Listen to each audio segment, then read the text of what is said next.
Hey, alright, I got my foot up on the gas. It's the Joe Q Car Show podcast. Let's go. Welcome to the Joe Q Car Show. I'm Joe, and I'm here with Elana Scherr. Starting down the resume, it's huge. Car and Driver, Hot Rod Magazine, New Cars, Old Cars, Automotive PR, Carbon Fiber Fabrication, all-around cool person, dog owner. Welcome to the show. I'm so happy to have you on. Tell our dear listeners why you've never owned a new car, Elana. Whoa, just like getting right into it, huh? Well, everybody knows who you are. We don't. No, like soft stuff. Okay, I've never owned a new car.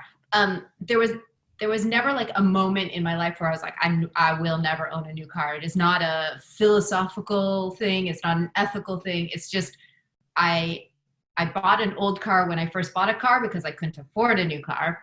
And then I really, really liked having an old car. And then I sort of became known for having old cars. And so everyone around me had old cars. Then I married someone else who was into old cars. And then we had lots of old cars. And there was just, I did not need a new car. I still don't need a new car. There just wasn't ever something where I couldn't get it done in one of the cars that I did have. And I've been lucky because I can work on them. And for the things that are beyond what I can do, my husband can work on them. So it's not something where I'm like, oh, everyone should only own old cars. I mean, we fix things a lot, but because we're able to do that, there's no reason to have a new car, you know? Oh, I mean, I love what you have made for yourself. It's like you have this just plot of land. It's like a foster home for 70s and 60s vehicles. It's wonderful. And I mean, you currently own more cars than most people ever experience, I think, in their life. But do you think because you're an automotive journalist that played into that, or would you always just have this many cars? I don't know. I mean, gosh, it's like you can spend a lot of time wondering what the you in an alternate universe is doing. I mean, and like there's so many different moments along anybody's life where you're like, well, if this hadn't happened, then that would be different. And I mean, there's probably a version of me that doesn't have any cars because I didn't even learn how to drive till I was 21. And I kind of only ended up doing it successfully and being into an old car because of like a friend that I had at the time who was into old cars. And so if we hadn't been neighbors, then maybe I would have never learned to drive, or maybe I would have learned to drive on a Pontiac Sunfire and I would have never been into cars at all. So I don't know. I mean, I did have quite a few cars before getting into automotive journalism. It's not something that I did straight out of college. So I came into automotive journalism already extremely into old weird cars, and I think that it's made my interests weirder for sure, but it was already there. I like that you kind of touched on the fact that you were kind of a late bloomer car person, right? Like, yeah, I doing my research on you, it said you were like 21, and then you're like, oh man, cars are my thing now, and then you jumped in both feet, just like whoosh, just wait. It's just amazing how much ground you have covered in the automotive world so fast. Are you always jumping in with both feet and just like eyes wide open, both feet into everything you do? You know what? No, I don't think so. I don't know. I don't know how accurate I see myself or you see yourself, but I always sort of consider myself to be like fairly conservative and a bit of a coward. And so I'm sorry. I shouldn't be reacting like that. I'm just like, I did a bunch of research and you're like a speed demon and just like all this stuff. Yeah, no, please continue. It's like, please continue. I don't know. It's sort of almost like when there's something about yourself that you feel is like the deep, terrible core of who you are. And then in order to defeat that, you have to go like really far over. Otherwise it'll pull you back in. So no, I don't consider myself to be a person who jumps in with both feet, but in this case, and I don't know if you've got an example of something like this in your life, it was something where as soon as I started doing it, I was like, oh, you know how like people will talk about like meeting a person and being like, where have you been my whole life? That is how I felt about cars when I finally started driving. And like once I got over the part where I was like, I'm never going to be able to learn how to do this, because it really was hard. I didn't grow up on motorcycles. I didn't grow up with go-karts. Like, I had not controlled a vehicle that was faster than a bicycle until I started driving. And so there was like probably like a 4-month period where I was like, I'm never going to be able to learn how to do this, you know? Oh my gosh. Yeah. So you didn't get your license till much later. And were you afraid of it? Because you said it was like facing your fear. Yeah. I mean, I grew up in a family that didn't like cars. Everyone in my family hates driving, like to the level where several of them are like, ooh, I'm kind of afraid of it. You know, my mom wouldn't even drive freeways. And so I didn't have any real experience with any kind of like motorized adventure objects. You know, like we weren't boat people, we weren't mini bike people, like none of the stuff that almost everyone else who I've met since in car stuff like grew up doing. Oh my gosh. And so I think that it really was like, there was this transition period, but then once it kind of clicked, and once I was like, no, I can do this, and I'm not going to kill everyone and like around, and I can park this thing with somebody watching me. Then it was like, oh my God, this is the best. This is like ultimate freedom. This is like the ability to have alone time if you want it in a way that you couldn't have if you had roommates or whatever. And it's also a way to see people in a way that you couldn't have it before if you were always depending on someone else to pick you up or taking the bus or whatever. So it really kind of blew my mind that way. That's interesting. You talk about the freedom part. Like, obviously that's just woven into Americana. And even, you know, we don't just have to say American stuff, but anybody who has a vehicle in any country, you have a sense of freedom.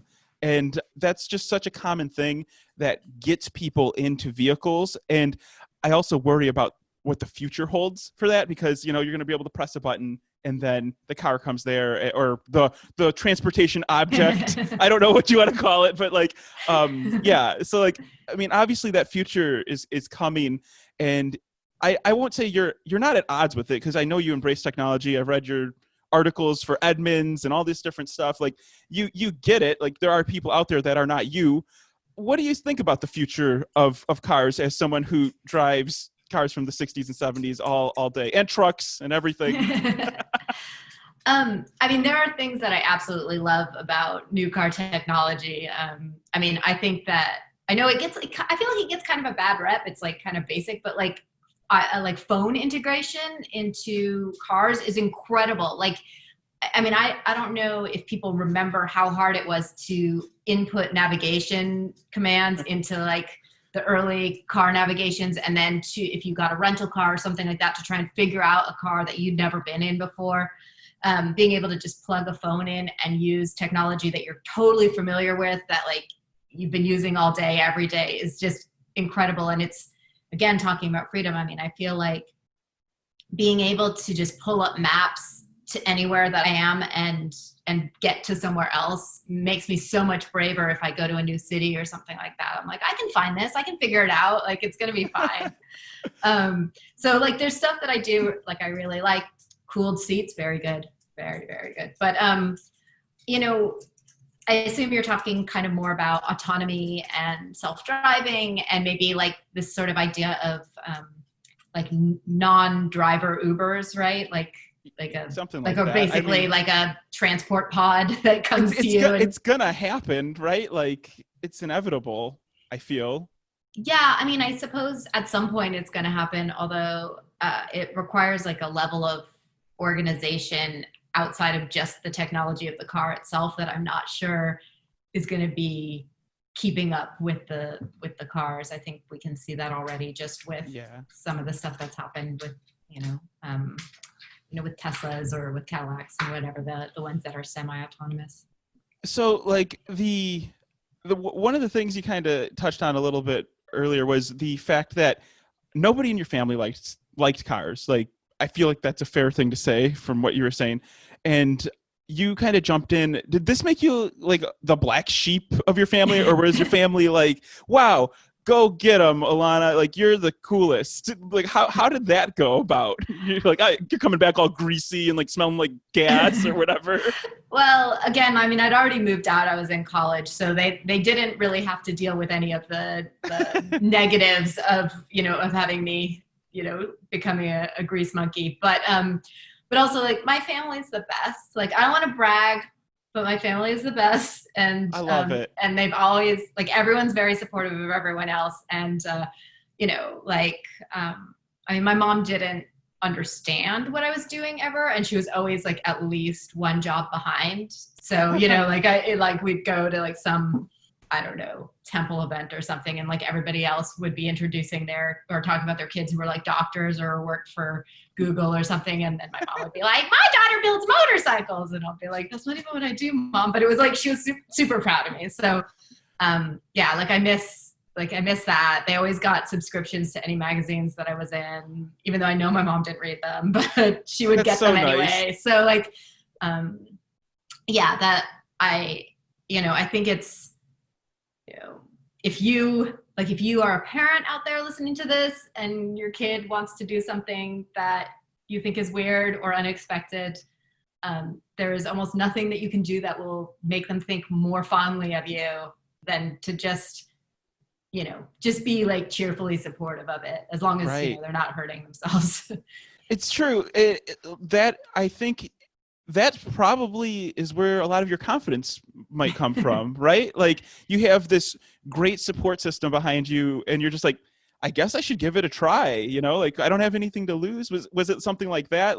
Yeah, I think confidence in general, or just the willingness to try something new, is definitely like something from both my folks. My dad is a physicist. He's got multiple degrees. He was in school until he was in his like early 40s. Like, he was basically only done with like all of his schooling when he was like my age, Wow. So he's always been someone who's like, if there's something that you want to learn, then keep learning it. If there's something that you want to do, like, buy every book about it, read up on it, talk to the people who know about it, buy the tools that you need in order to do it. So, so that's a kind of confidence, but it's sort of the confidence of like working hard for a long time.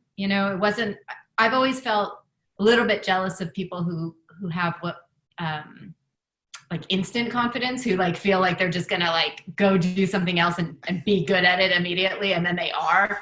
That is not my experience, but I do feel like I grew up with an example of just kind of chipping away at something until you get it, which I like. Well, I'd say that your fleet of vehicles reflects that. Isn't it weird that you in past interviews and things, you were talking about how cars are kind of like something that gives you a feeling, right? Like, it's like putting on clothes. And I think that that's almost like reflecting what you're doing now. It's like you just ooze personality. Ooze is like a really gross word to use, but like, you're just ooze. You're not a toad or something. Like, let's use a better word. Let's use something like there's just personality flying out of every part of you. But like, it's so funny because your cars say that, and I feel like you can look at a car and just tell a lot about a person, much like somebody who's into clothing can look at someone and tell a lot about that person. Do you go around still feeling that way? I mean, for sure, I feel like other people are. I mean, what I like about cars, though, is that you can think somebody just based off of what kind of car they drive. And certainly, in car communities, there's always like a ton of jokes about like certain kind of cars and what kind of person's going to drive them. But I love it when you meet somebody who just like absolutely does not match their car. And then you learn a whole bunch about them, you learn a whole bunch about that car, and you learn a whole bunch about yourself for like having the assumption in the first place. Right. Just judging that book by the cover kind of a thing. It's just like, yeah, totally. I didn't take you for the Phaeton kind of person. That's awesome. Like, yeah, I've dumped $24,000 into this thing over the past 2 years, but I love it. It's like, all right. Yeah. It's basically a Porsche. Yeah. So I like it. I like to be surprised by what other people are into. And certainly I enjoy it when people are surprised by what I'm into as well. So, and that's something like, do you consider yourself an adrenaline junkie? No, like I don't. I'm like, what's the opposite of an adrenaline junkie? Like I don't like to be adrenaline-y. I find it stressful. That's great.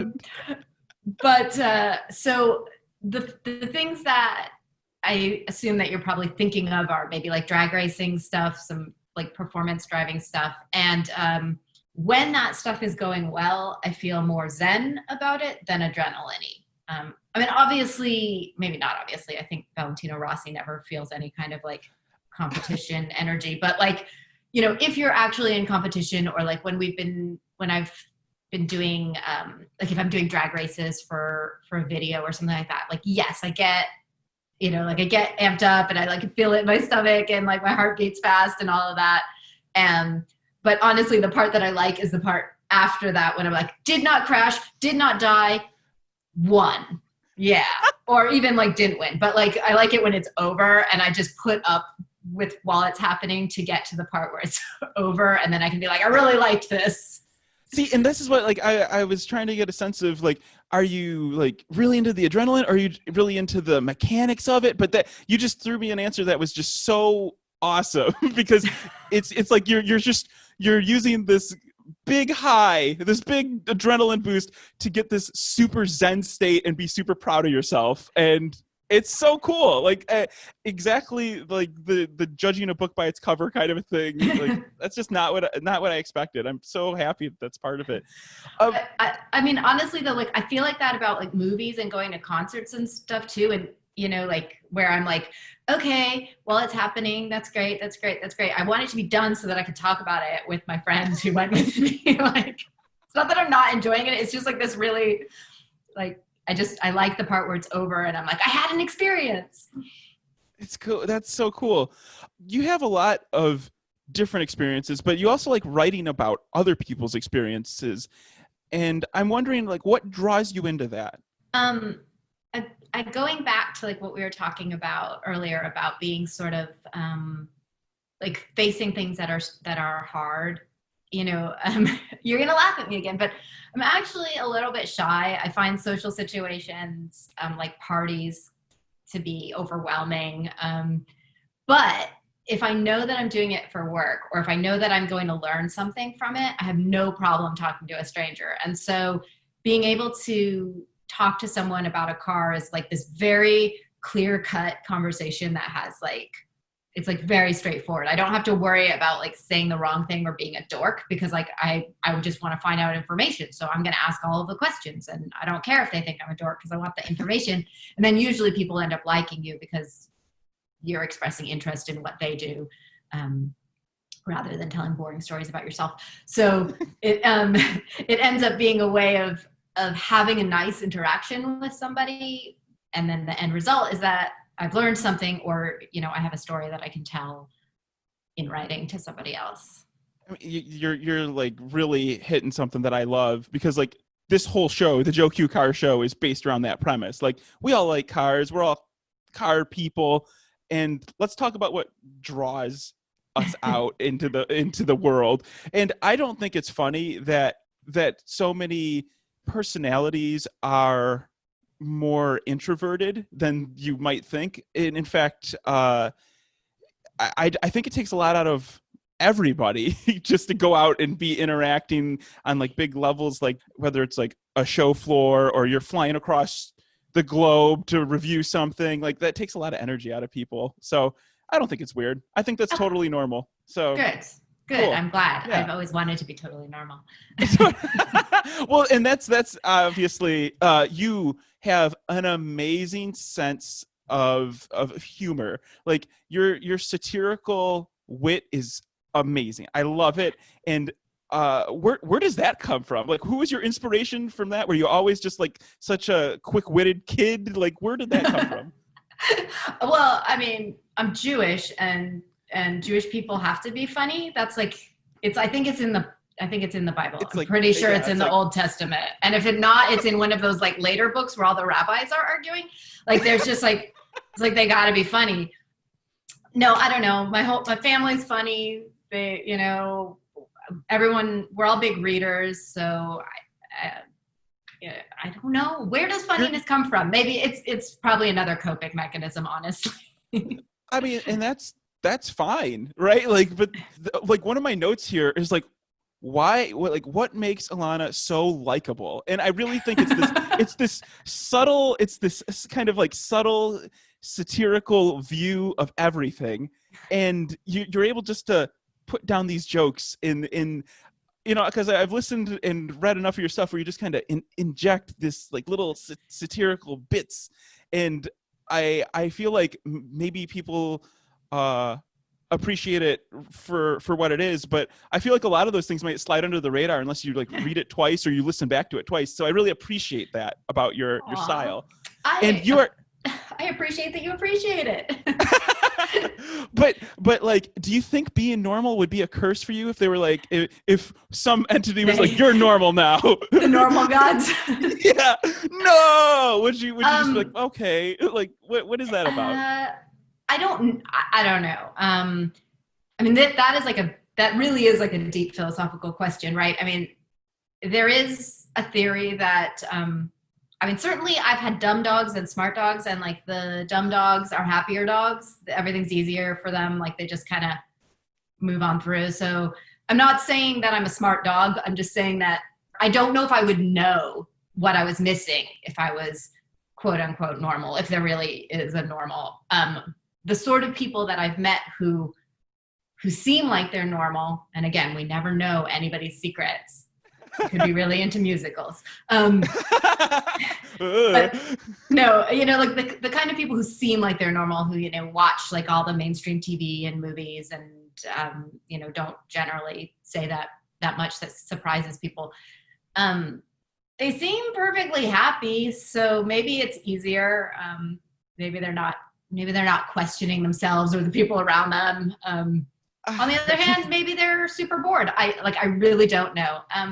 But for all of these jokes that I'm making right now about, you know, self-criticism, I am like so lucky to be where I am in my life. Like I'm so happy about it. It's kind of insane. I never would have guessed, and I always kind of want to go back in time and tell like little me, like, you're gonna do really cool stuff and cool people are gonna be nice to you and say that they like you and it's gonna feel great.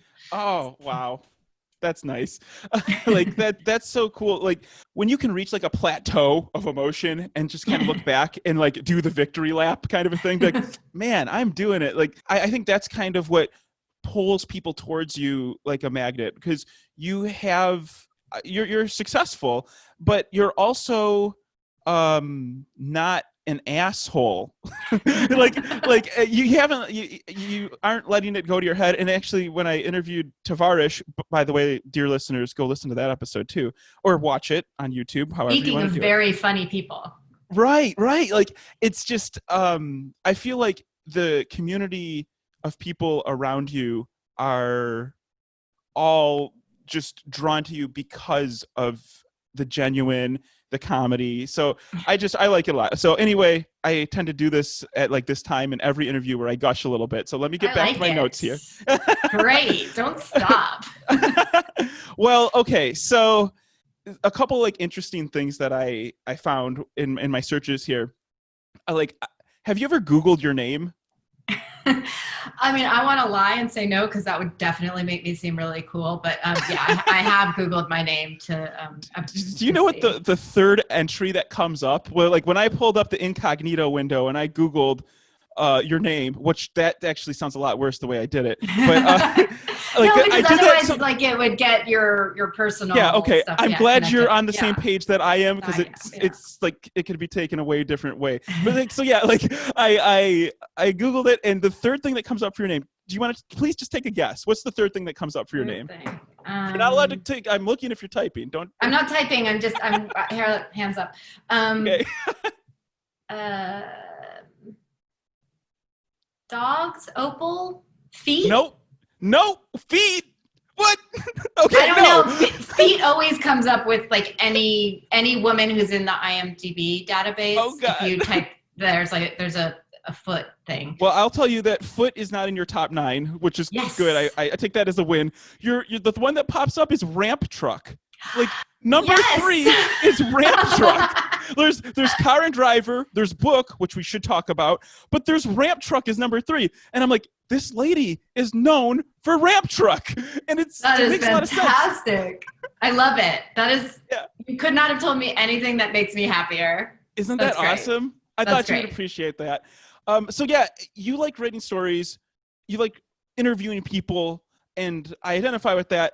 You're right. You're done with a book now. And by the time this episode comes out, it's actually going to release in October, like right around the same time as your book coming out. Perfect timing. It's like somebody planned this stuff. Serendipity. I love it. So can you tell me about the book at all? Or is that totally something you don't want to talk about? No, I'm excited to talk about it now because it's done. I did not want to talk about it for the last year and a half because it wasn't done.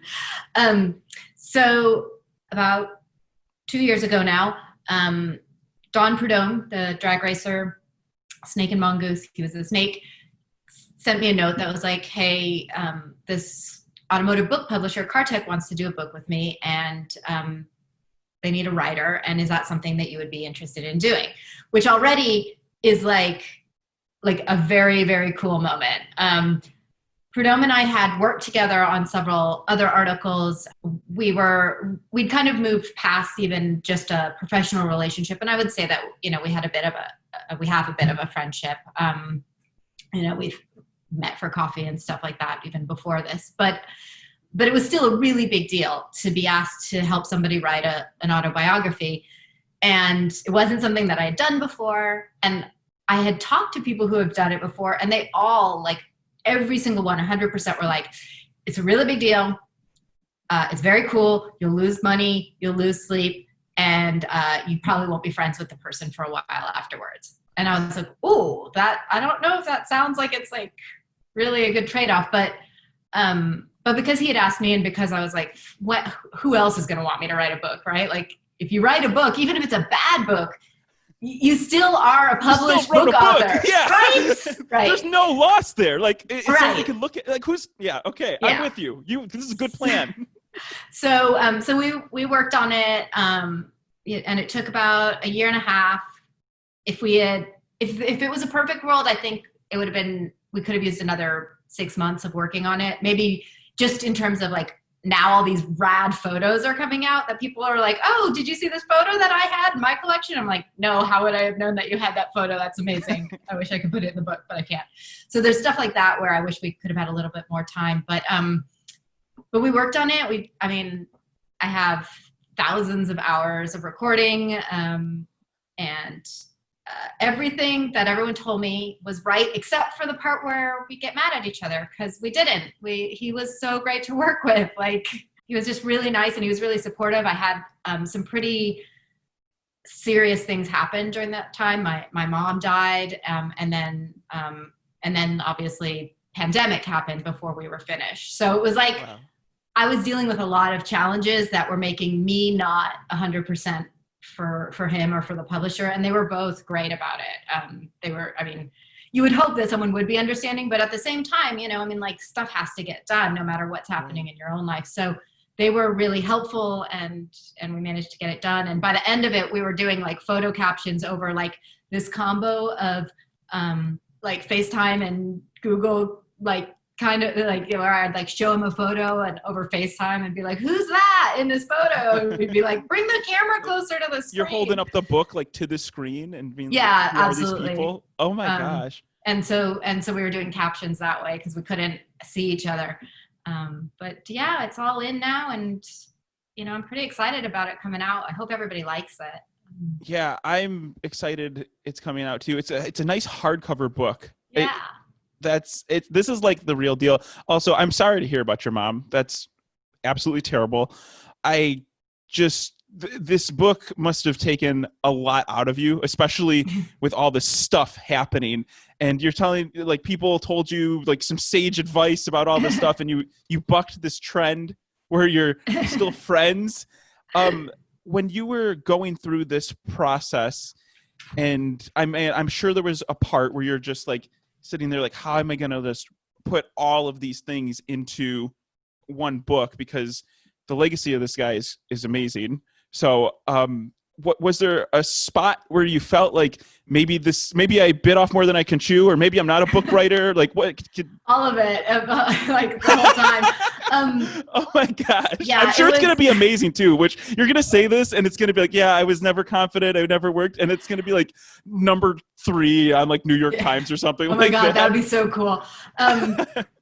So if I do another book ever, I'll be, I think, a little bit better at the organizing of it. I think the thing that I did learn from this, which I hope, I think has already been somewhat helpful in interviews down the road, is if you're doing big sets of interviews, like covering a big spread, you need to split those interviews into smaller chunks so that all of the answers from a particular time period are in basically the same place. Because when we first started, since I didn't know enough about what to ask when, we kind of bounced all over the place. And so those early transcripts are like, we'd be talking about 1960, and then we would be talking about 1968, and then we would be talking about 1982. And so I would remember that he had said something really cool, but it would be almost impossible to find where or figure out where it might be. And as we got better at it, we really started being like, okay, like today we are only going to deal with like these 3 topics. And, if we run out of things on these 3 topics, then we're done for the day. And that made it way easier. It made it easier for me in researching it later. It also made it easier because I had more energy to ask follow-up questions, to get like deeper into the things rather than just immediately bouncing to the next thing or following him on stuff. And I know this is very it's probably really boring to anybody who doesn't write, but that was like the biggest thing for me. That was kind of like the breakthrough, where once we started doing that, I was like, okay, I might be able to get this done. I might actually be able to do it. I also ended up making this spreadsheet that broke down his whole career into years and had sections for like what car was he in, who was on the team, what engine was in it, what engine builder built it, what big awards did they win, what big crashes did he have, what other big things happened, both in the world during that time and in racing during that time. And that helped a lot too, because when I did have a story that like didn't have a year connected to it, I would be able to figure out where to put it into the book. So yeah, and all of that is so different from an article, because in an article you can it's just like highlights. Like even if you're doing an article about someone's life, like a profile, you're just hitting the highest points and maybe like the lowest points if it's like a good article. But you don't have to talk about what happened in between those points. Like you don't have to explain how things moved from one place to another. You're just giving those points. And in a book, you can't. I mean, you read a lot of books that do, but I didn't want to just skip from like, I was at this team, now I was at this team, like I wanted to explain or have him explain how those things happened and how they happened sometimes with people having falling outs, and other times how they happened like gracefully with people being friends and wanting to support each other and move people from one place to the other. Because I've always wondered that in racing, or even in like music or art or whatever, it's like when you see someone who, oh, okay, this person is driving for this team. Oh, now they're driving for this team. Or they had this engine builder for 3 years and now they have this engine builder. And you're like, well, did they fight? Like, Are they mad at each other? What happened? And sometimes they fought, but a lot of times there's almost more interesting reasons why they moved around. And so there's a lot of that in the book. If you are interested in that kind of stuff, we really tried to include it. Wow. And I'm so happy that you kind of went into the process, because that's just something I would never have an appreciation for unless you said that. So I think that is a perfectly entertaining topic. I felt like I was listening to a podcast when you're telling me this stuff. So I was like, yeah, I love this. This is great. This is a good show. Somebody should subscribe to this. Everyone should subscribe to this show.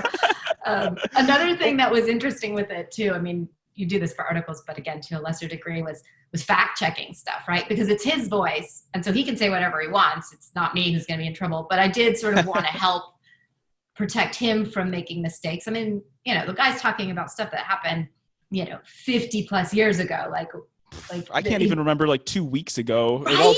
Yeah. It's incredible. Like all of the people from that era, their memories are astounding. But so it was kind of funny because sometimes you'd have to fact check something. So you'd call somebody and be like, is it true that Prudhomme got mad and punched you because you cheated on some magazine vote for most popular driver or whatever? And their guy would be like, yep, that happened. And I'd be like, okay. Okay, thanks. just wanted to make sure. Check that one out. Please. So was that a real thing that happened? Please tell me that was a real thing. It was. I didn't end up talking to the guy who he got in the fight with, but I talked to that guy's crew guy who was like, yep, yeah, that happened. That absolutely Wow. Oh my gosh. Well, if I already wasn't going to order the book, I'm going to pre-order it now. That's too good. All right. Well, I think that we had a wonderful conversation. I want the people to know, they don't already, but I want the people to know where they can find you. You have one of the most creative and best Instagram, YouTube names I've ever experienced. So can you please talk about that for just a moment? Oh, sure. I am just lucky that I was an early adopter of social media, and I already had what in my head was going to be my race car name when I thought I was actually going to build a real race car, and I had a Dodge Challenger. I still have a Dodge Challenger that I was drag racing, and I'm a her. So I wanted to have a car called challengeher. And so I used that as all my social media name, and I've managed to keep it this whole time. So it's easy, challengeher. It's so great. And it also speaks volumes about who you are and how much you challenge yourself. I don't know if you meant that, but art is interpreted when you put it out there. So this is my interpretation of it, right? So I'm looking at it and I'm just like, yeah, that's badass. So it's a cool name. And also I have to ask you, just on a professional level, are you doing all your social media posts, or do you work with somebody? Because they're all amazing. They are absolutely amazing. Oh my gosh. Well, do you have a coach or something? No, but I worked in PR, and then I was very lucky to work at Roadkill during the beginning of that show. And I just, again, the timing was good. I was good. I had good people around learning how to do social media, and thank you. But no, I do it. I do it all. For me, I think it's just about I try to make it fun. I try to really make it outward facing, if that makes sense.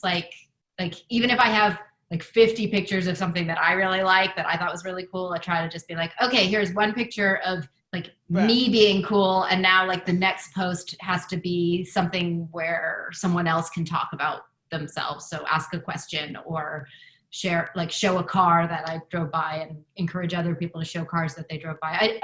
My main thing with social media is I really, really try to make it interactive and not be only on broadcast, because I don't see why anybody would want to follow me if all I did was talk about myself. So I want to know what other people are doing, what they're seeing, and I'll share their stuff as much as I can, because I want everyone to feel good about it. You have easily one of the most engaging Instagram feeds you could have. It's spectacular. It's one of those things where it's if I like every post, does that make me a creep? This is so good. So anyway, go follow Challenger on Instagram and on YouTube. Alana, this was such a great conversation, but Joe Q Car Show is now over. Make sure to like, comment, subscribe, and all that other BS on YouTube. And yeah, please. And then also, Alana is going to share one more story for reaction time on Patreon, patreon.com/JoeQCar. Did I leave anything out? Should we say anything else, Alana? I'm just going to call you every day for a nice little bump in my ego. So thanks for having me on. Hey, I know a guy. Thank you, and I hope you enjoyed this episode of the Joe Q Car Show. To gain access to our exclusive after show, known as Reaction Time, cleverly named, I know, head over to patreon.com/JoeQCar, and you'll get to hear our behind-the-scenes thoughts, get some follow-up questions, get some tidbits we left out of the show as little extras. And in addition to the Reaction Time after show, you'll also receive a bunch of other benefits. You'll get behind-the-scenes updates, maybe some stickers, advance notice of who's coming on the show. You could even hang out with me if you're at that tier. There's a bunch of different things. Please go check them out. It's all at patreon.com/JoeQCar. Thank you so much for listening. I can talk all day, so until next time, goodbye for now. Thank you for tuning in. Let's go. This is the Joe Q Car Show. You know right now I got a full tank, so if you ready, we can hit the road. Ayy. Old school, it's the best. Mixtapes on cassettes. Keep the rims so fresh, yeah. Electric cars, yeah, they the bomb. Racing cars, Formula One, we love it all. So if you love the episode, come back for another one, yeah.